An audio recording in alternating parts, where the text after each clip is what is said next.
the fuck is Trump signing trade deals with permanent 10% tariffs based on a national emergency? Good question. And who knows? We gotta wait for Congress to do something, or we have to wait for a judge to, or somebody with standing to sue them and get the tariffs removed. I don't even know how that would work. I don't even know who would have standing there as being harmed by the U.S. government. I doubt you can sue the U.S. government for a terror. I don't even know if you could do that. Yeah. The reason why he's being a little bit skeptical or sketchy on that point is because, like, that's literally what Texas did to Pennsylvania for the 2020 election thing. Chamberlain, senior counsel at the Article 3 project. So I think there are, three core reasons that the outcome here is substantively just. The first is that had the Trump administration... Wait, this is Will Chamberlain? So what the is this charlatan's background? He's Yeah, he hates all lawyers that don't agree with Destiny, so now he needs to go look up this lawyer's background to, like, criticize him and see if he can find some dirt on him. Oh, active member of the State Bar of California and the District of Columbia Bar. Okay, so also lawyer guy. Not that that literally means anything, but... It doesn't mean anything that he actually had a really good background. It doesn't mean anything. But if he was a partisan hack or you found some dirt on him, well, then that means a lot. Court proceedings. Once that finding was found and upheld on appeal, he would be stopped from... Upheld on appeal?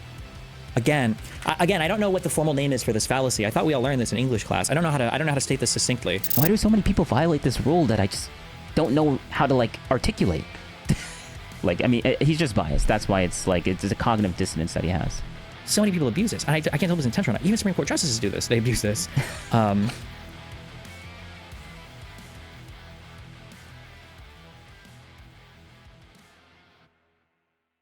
And we don't need that anymore. Ooh, we could. No, we're going to do the Pisco thing first. We're going to do the Pisco thing first. All right. Because there was some good, tasty cognitive dissonance in this video. So, yeah, we're going to watch this now. Tim Pool, MAGA lawyer and MAGA audience gets destroyed in real life debates. Ooh, 2 hours and 32 minutes. We are obviously going to play this at... Let's try 1.5. Do you think it was just for the Trump administration to do an illegal deportation, yes or no? The outcome was just. I'm asking if the deportation, if you think... Well, I mean, it was mistaken, so they conceded. Also, I like Tim Pool. Tim Pool's a cool guy. I like Tim. I like the Tim Pool stuff. I watch his stuff almost daily. Almost. It's a mistake, right? So was it just to do a mistaken illegal deportation? Whether the outcome was just or not, is the action, the mistaken, in your words, mistaken illegal deportation just or not? It's mildly unjust. So you mildly unjust? It's so bizarre, especially for a lawyer to be outcome-oriented like this. Like, if we only cared about outcomes, your entire profession wouldn't exist. We would all just go in front of a judge and scream at each other all day. The process is essential. This can't just be a game of, we let the government do whatever. That was a good assumption, but all right. We want people we don't like. Pisco is up here as a libcuck, arguing against a bunch of people who are arguing in favor of an authoritarian dictator state that arguably were born from the Tea Party that was ostensibly a libertarian movement within the Republic. Like, how weird is that?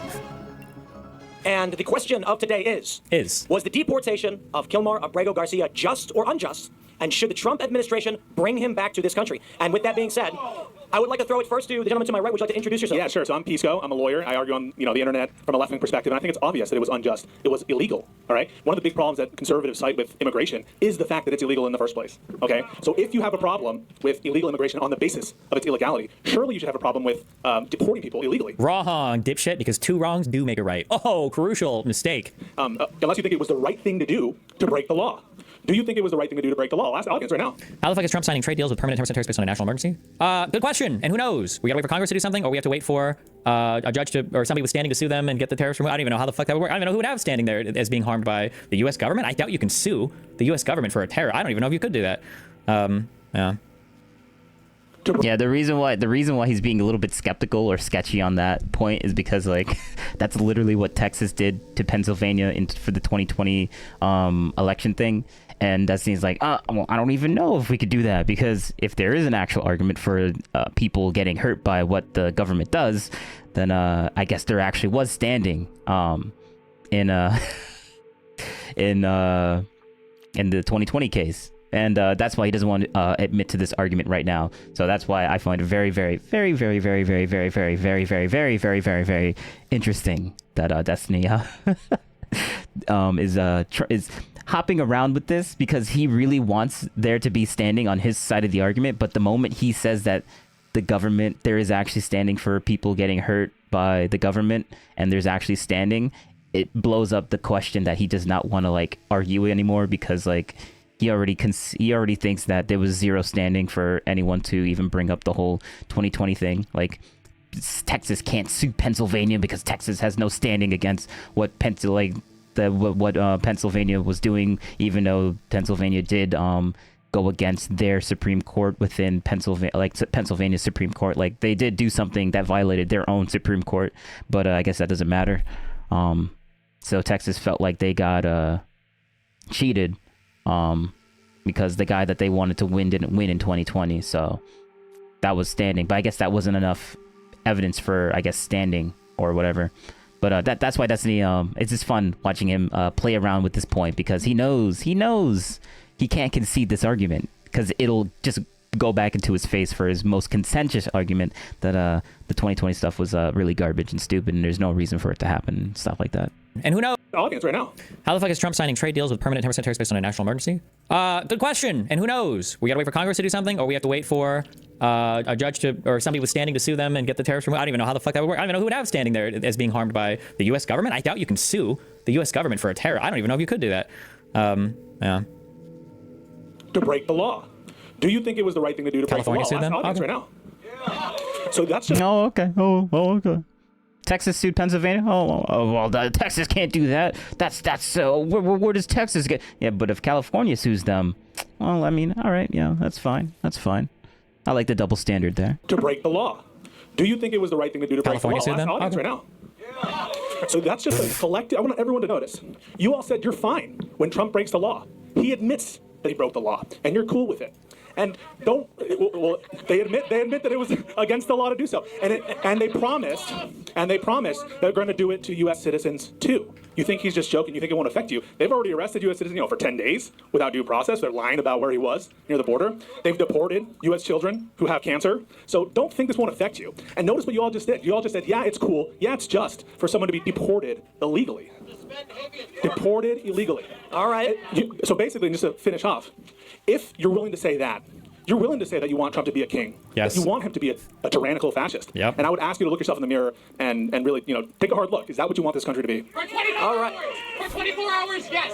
We also have, Damn. with his opening statement and introduction, this gentleman here. Yeah. Nice to see you all. I'm Will Chamberlain, Senior Counsel at the Article 3 Project. So I think there are, three core reasons that the outcome here is substantively just.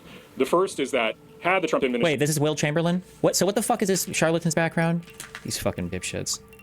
Is he? Yeah, he hates all lawyers that don't agree with Destiny. So now he needs to go look up this lawyer's background to criticize him and see if he can find some dirt on him, because he heavily disagrees with someone that is obviously way more educated than him. So we're gonna find some dirt on the guy that's obviously more educated than Destiny, but we need to discredit him somehow because we don't like what this super educated guy says. So yeah. At least. Damn, this guy's changed a lot in appearance. Senior counsel to the Internet Accountability Project. He's also, okay. Before that, he was an associate at Quinn, Emmanuel Ugerhart and Sullivan LLP in Los Angeles, where he practiced complex commercial litigation. Graduated from the University of the Pacific in 2010. Are these real schools? University of the Pacific? Damn, okay, never. Not that means anything. It might be really good law school. I've just never heard of that before. University of the Pacific in 2010 with a BA in Econ and received his JD from Georgetown University Law Center. Georgetown is considered a good law school, right? Yes. Okay, quite good. I don't want to dox him, but Peace Coast is quite a bit better. But still good. That's still a good law school. Okay, active member of the State Bar of California and the District of Columbia Bar. Okay, so also lawyer guy. Not that that literally means anything, but at least we have that. Okay. It doesn't mean anything that he actually had a really good background. It doesn't mean anything. But if he was a partisan hack or you found some dirt on him, well, then that means a lot. Oh, that means a lot. But since his background is actually pretty good and he went to some pretty good schools, it doesn't really mean anything. Okay, all right, good one, Destiny. Good one. Gone through the normal project. So I think there are, three core reasons that the outcome here is substantively just. The first is that had the Trump administration gone through the normal process to lift a withholding of removal, this guy would have been removed 100% of the time for two. What a horribly stupid. Okay, so we're off to a poor start. So if they would have gone through the legal process, they would have won anyway. Okay, then why not just go through the legal process? Core reasons. First, he was found to be a member of MS-13 and earlier. Oh my God, we're in sublists. He was adjudicated as such. That wasn't like a criminal charge or conviction. It's not like beyond a reasonable doubt they assessed that he was a gang member, but okay, we can run these shitty arguments down again. Court proceedings. Once that finding was found and upheld on appeal, he would be stopped from... Upheld on appeal? Again, I don't know what the formal name is for this fallacy. I thought we all learned this in English class. I don't know how to state this succinctly, but there is a I guess in legal terms, you would call it a holding from a case. There's like an important core substantive holding that carries from one case to the next, okay? A guy comes in, convicted of murder, ends up shooting and killing a baby boy, not a baby boy, shoots and kills a woman, and inside the woman is a 7-month-old fetus, and that fetus is a baby boy, and the judge, declares, okay, yeah, this fine, this counts as double homicide, double murder, whatever. They do all this. Imagine somebody in the future like cites this case or whatever, and they're like, somebody cites this case or something, and they cite the case as like, the court's ruled that scientifically life begins at 7 months or some bullshit like that, right? Like that wasn't part of like what the court was necessarily ruling on. That wasn't the major fact brought before them that they were there to analyze. I don't know how to tell. No, it doesn't matter. It doesn't matter if that's the thing that they were focusing on or not. They did rule in that, so therefore there's an actual argument for this. Just because you don't like that other people use the fact that they actually use this type of information, that type of like caveat within previous court filings, doesn't mean that it doesn't exist or that they can't use it at all. Like, you say it's a fallacy, but you just don't like it when it's not like furthering an argument that you like. It's just furthering an argument that you don't like, and therefore you're like, oh, this must be some sort of fallacy. And then you're wondering like why so many people like fall for this fallacy, but like it's not a fallacy. You just don't like it because you're ideologically bent on one side, or you're ideologically captured on one side. So everything that looks like a fallacy to you, you just assume that it's just wrong. But yet so many people do it. So I think that says more about him, since he can obviously see that multiple people fall for this quote unquote fallacy that he keeps talking about, but yet he doesn't actually connect it to maybe Destiny just doesn't understand what that is a baby boy, and the judge, declares, okay, yeah, this fine, this counts as double homicide, double murder, whatever. They do all this. Imagine somebody in the future like cites this case or whatever, and they're like, somebody cites this case or something, and they cite the case as like, the court's ruled that scientifically life begins at 7 months or some bullshit like that, right? Like that wasn't part of like what the court was necessarily ruling on. That wasn't the major fact brought before them that they were there to analyze. Yeah, but it doesn't matter, and they did bring it up, so that's why people are going to use that piece of information for in the future. But it doesn't matter if it's like the major piece or not. They did say it, therefore it's going to be used. You don't like that it's being used, and that's why you have a problem with it. You can call it a fallacy when you can't even describe what the fallacy is. I don't know how to tell people that there are parts of like an article that you can quote, and there are parts of an article that you wouldn't quote because it depends on what the particular thing is about. Does this not make sense? I can't, because so many people violate this rule. I don't understand how. Why do so many people violate this rule that I just don't know how to like articulate? Maybe because you're biased on one side and you don't like the outcome. Like, I mean, he's just biased. That's why it's a cognitive dissonance that he has. So many people abuse this, and I can't tell if it's intentional or not. Even Supreme Court justices do this. They abuse this. Are you talking about dicta? I am talking about, I think I am talking about dicta, yes. Dicta is opposite the holding, right? Dicta is just like random shit that they say, and then the holding is like the important part, right? Now, apparently people will argue what is dicta versus non-dicta or whatever, but I'm trying to think like, yeah, do you understand what I'm saying? Like, if I was, Nature, article, fetus.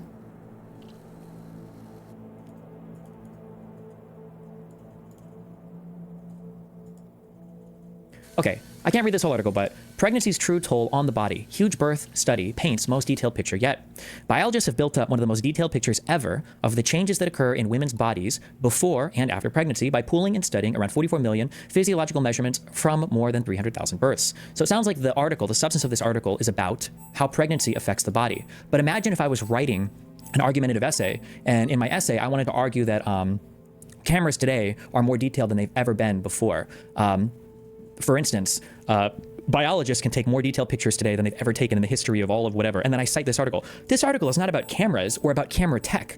I don't measurements from more than 300,000 births. And so, let's go back. I want to listen to this carefully. Okay, I can't read this whole article, but pregnancy's true toll on the body. Huge birth study paints most detailed picture yet. Biologists have built up one of the most detailed pictures ever of the changes that occur in women's bodies before and after pregnancy by pooling and studying around 44 million physiological measurements from more than 300,000 births. So it sounds like the article, the substance of this article, is about how pregnancy affects the body. But imagine if I was writing an argumentative essay, and in my essay, well, and detailed picture, most detailed pictures yet. So like you completely ignore the fact that it says, well, pregnancy true toll on the body, and then huge birth study points most detailed pictures yet. Like, I guess we're just going to ignore this. Like, he just wants to selectively say that one part of the article is the core thing. Therefore, if we're not citing it because of the core thing of the article, therefore it's a fallacy. And I'm like, we're looking for evidence, and there's like literally in the title, it may be at the bottom part of the title, but it's in the title, detailed pictures yet. So if someone was going to use that one thing as like evidence, I mean, yeah, it's evidence, but it's not enough to like come to a conclusion to, but it is evidence to like the overall point that they might be making, that I guess pictures or whatever. Say, I wanted to argue that cameras today are more detailed than they've ever been before. Physiological measurements from more than 300,000 births. So it sounds like the article, the substance of this article, is about how pregnancy affects the body. But imagine if I was writing an argumentative essay, and in my essay, I wanted to argue that cameras today are more detailed than they've ever been before. For instance, biologists can take more detailed pictures. Yeah, but that's what it said. It literally said in the title. That wouldn't be wrong to use this this article as like proof, but it's not just one piece of proof. Like, you can't use this to prove it, but it is evidence towards your claim. It's just good to add this as a secondary source or something like that. Today than they've ever taken in the history of all of whatever. And like, that's not a fallacy. That is not a fallacy. Like, I like how Destiny made this argument, and he's trying to make it seem like it's stupid, but like, it's makes sense, perfect sense. Like, why would you not cite this? No, it's not core. Well, like, who cares? They did cite this, right? They did talk about it, so. They cite this article. This article is not about cameras or about camera tech. I don't know if Celeste... See, he's purposely being obtuse here. That's what he's doing. ...ever knows anything about camera technology are more detailed than they've ever been before. For instance, biologists can take more detailed pictures today than they've ever taken in the history of all of whatever. And then I cite this article. This article is not about cameras or about camera tech. I don't know if Celeste Biever knows anything about camera technology. That's not what the primary focus of this article is on, even though that would be a true statement that I could directly cite from here. It's not really what this article is about. It wouldn't be a good citation. I don't know how to make... No, it would be a good citation. It's just, you shouldn't use it as your only citation. Like, what are you talking about? Like, he literally says, yes, it is true technically that this guy is saying, but like, it's not the core. So why cite this? But you're literally contradicting yourself. Like, yes, it would be true. That's why people are bringing it up. They're bringing it up because that's the it would be true. Just because you don't think it's a good citation doesn't make it any less relevant to what the person is trying to claim. Like, bro, come on now. You're like, this is what I mean. Like, he's ideologically captured on one side. He's using the word good in this as if like everything revolves around what he thinks is a good citation, which obviously is not true. You just disagree with the argument that the guy is trying to make, and you're just being purposely obtuse when someone bring this up, because like you disagree that it is the most thing, and you're just gonna be like, well, it's not core of the article, therefore you can't cite it because it's not a good citation. And I'm like, okay, bro, I don't care what you think is a good citation. Like, come on now, you're biased towards one side. Make people understand that. People do this so much, and it's so that detailed pictures today than they've ever taken in the history of all of whatever. And then I cite this article. This article is not about cameras or about camera tech. I don't know if Celeste Biever knows anything about camera technology. That's not what the primary focus of this article is on, even though that would be a true statement that I could directly cite from here. It's not... Yep. Would be a true statement. Really what this article is about. It wouldn't be a good citation. I don't know how to make people understand that. People would be a good citation. Yep. We're not talking about what's a good citation. It's a citation. That makes sense. And it is true. Just because you don't think it's good. I mean, I'm repeating myself, but like, It's so easy to see to point this out. So much, and it's so annoying. I'm sorry, I hate that. The judges and all them, when Abrego Garcia or whatever, I think was being, when they figured out if they could issue a temporary holding or a holding against being removed or whatever, it was not like, it wasn't like he was being charged with the crime of being in a gang, and now, beyond a reasonable doubt, we're going to fight on whether or not he's in a gang, and the state's going to prove that, right, as part of this criminal trial. That's not what was at stake in any of that. So because that wasn't at stake, you can't just cite to that and pretend like this was a beyond criminal doubt or this was like a conviction or something that was hardcore adjudicated on, because if that was the case, my guess is they probably would have fought it a lot more in the past, you know? Like probably in some, this doesn't hold cleanly because my case is civil, but like I'm sure in some civil filing, because Pixie's lawyers misspell everything because they're constantly having strokes and seizures over there. If they spelled my name wrong in one of them, I think they put Bonnell with one N or whatever. If somebody in the future goes to write like some kind of receipt for some arms dealer and the last name is Bonnell, and then somebody, you know, cites my case with Pixie in the future and they're like, well, Stephen Bonnell, we know that he goes by two names. He goes by Bonnell and Bonnell, and we can tell that because it was ruled that way. When he's like, excuse me, no, it wasn't. That was a minor part of the filing. If I would have known, if that would have been the primary holding, if that would have been like the substantive issue, then we would have gone way more into that. I don't know how many. I need to think of a snappier way to make this. I hope you guys understand me. Destiny, wouldn't it be cited as an example for uses of new cameras? Potentially, yes. What Clover the horse said. You could potentially cite that article maybe as like, here's examples in how new cameras are being used. Although even at that, I would be careful because that... Wow, okay. I'd be careful because it's not technically the main thing that we're talking about here.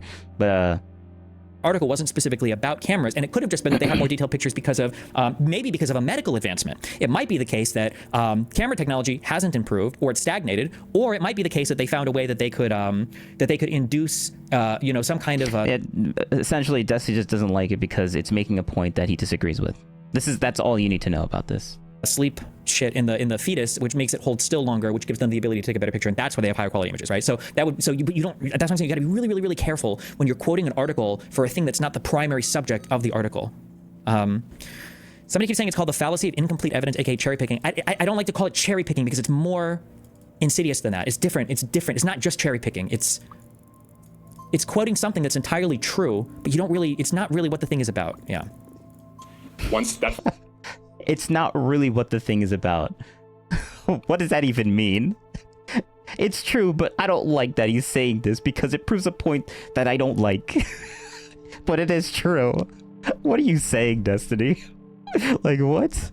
Finding was found and upheld on appeal, he would be a stop from challenging that. Like what he's saying right here, found and held on appeal. What, appeal that he was part of a gang? That wasn't the case. What the case was about? Like, now that Trump has designated the guy as MS-13 rather to be a foreign terrorist organization, he's not eligible for withholding of removal. No, it was about that.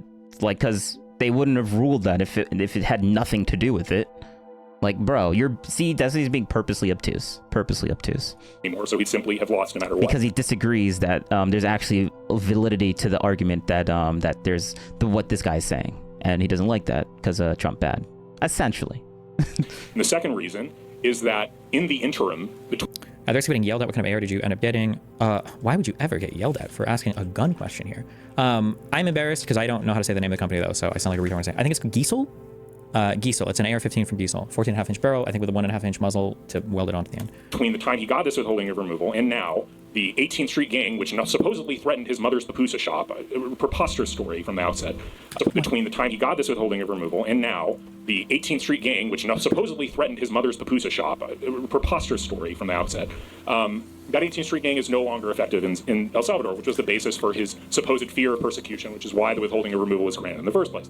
So the outcome wouldn't have changed. This is what we would call, to analogize, harmless error. The second reason it's substantively just is because the guy's a wife-beating MS-13 gangbanger. Yeah. Okay, so this guy is an actual fucking retard. God, I hate these people. Oh. Wait, why is he? Or why are you gonna call the lawyer that? We're just gonna say it and then move on? Is that what we're doing, Destiny? Could you explain the MS-13 finding case in short for people who aren't following what was determined about Garcia? Somebody doesn't like it, we have to go through it. I skimmed this a long time ago. But I think it dealt with him advocating for why he couldn't be removed back to El Salvador.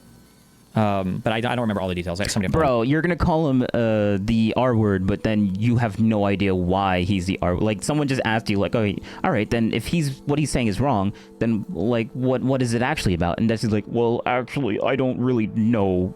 It's been a long time since I've seen the thing. Okay, all right, good one, Destiny, good one. But the lawyer that says the contrary point, yeah, the point that Destiny disagrees, obviously he's wrong, right? Like we have to go through it. But he was like criminally charged with being in a gang. And who exploited our laws. He was only criminally charged to be in a gang, not civilly, criminally charged. Like that's supposed to be like, wait, is that like a win or something? For 14 years. And in fact, you know, the more that comes out about the guy, you're realizing, like, just what kind of person he is, threatening his wife and children, telling them that, like, you can't leave me because I'll kill you. Funny thing, I was reading a book about him as 13 and a different. There's that saying, he's pounding the table right now, right? The meme saying is when the I think the meme lawyer saying is like, when the law is on your side, pound the law. When the facts are on your side, pound the facts. And when neither are on your side, pound the table. This is neither law nor facts. Like, he was a wife beater, like, because she had a restraining order one time, but this was years ago. They're still together. Seems like they're fine. She's not dead. She's not walking in with marks all over her body. I don't know where we're getting that from. So that doesn't seem to be relevant at all here. No, there was like the wife literally had a restraining order put against him because she was being abused, and then the wife rescinded that. Like, why would the wife put that out and then rescind that? Almost makes it seem like something was going on there. But then again, Destiny already admitted that he has no idea what's with the case, so he already like said that. Like this is just, whenever you see somebody engaged in this type of behavior, it's because they don't have anything else, right? When your strongest advocates on the other side are just engaged in these like weird ad homs or things that aren't central to what is being discussed, then you know it's because they have... literally what he does. Just calling him like, he literally called this guy like an idiot or a retard like multiple times. Oh, when the other side is only engaging in ad homs, and yeah, literally what you're doing. All right, good one, Destiny, good one. Nothing else to go on. Like, just what kind of person he is, threatening his wife and children, telling them that, like, you can't leave me because I'll kill you. Funny thing, I was reading a book about MS-13, and a different MS-13 game angler did say the same thing about a girlfriend he was dating. There's this, like, what does that have to do with anything? Sort of. Well, yeah, you have no idea because you weren't paying attention to the story. Yeah. What does it have to do with anything? Flying entitlement. But, you know, substantively, just obviously... Like, he has no idea that the wife put a restraining order on the guy that got deported. That's why he's like, I don't even know what this is like has to do with anything. Well, maybe you should just look it up, Destiny. Like, what? A very bad dude, a human trafficker. Does he actually do that? Does he actually do that? No, he doesn't even look up anything. He just watches it. Okay. All right. Good one. The person who drives people, you know, from Texas to Maryland who don't have any luggage. Do you think those people have free will? No, those are captives. And, you know, we can get more into that later. And we will.